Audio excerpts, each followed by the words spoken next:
Hello everyone! The technicians at this appliance workshop, which is well known for its experience, shared these tips with us. So pay attention, because we're going to fix this issue. The error code 29 on a Rheem Tankless water heater usually appears unexpectedly and always catches our attention in the workshop.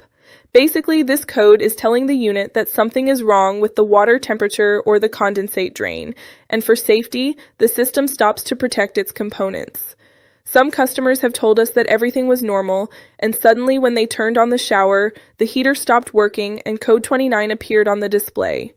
When inspecting these cases, we noticed that many customers have had problems with the condensate drain line. Workshop technicians explain that if the tube is blocked, bent, or has accumulated debris, the unit interprets that the condensate is not evacuating properly and triggers code 29. One customer summarized their experience saying, "Everything seemed fine, but when I checked the tube, I saw it was partially blocked, and that caused all the confusion," which is exactly what we look for in the workshop. In addition, the water's output temperature plays an important role.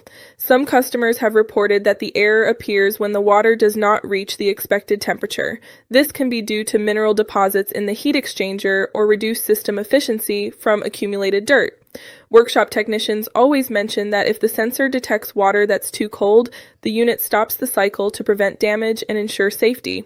At the same time, several customers have observed that even after superficial cleaning, the error keeps appearing.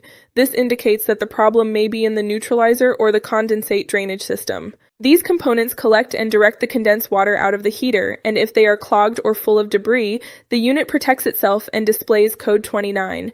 One workshop technician commented, "The error remains until the entire drainage is clean and the condensate flow is correct." While inspecting the heater, we also check the sensors and connections near the neutralizer.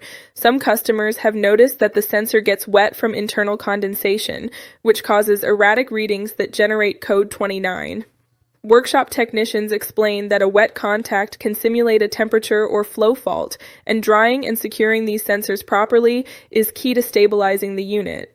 In many cases, the error disappears temporarily after disconnecting the unit for a few minutes, but that only resets the system.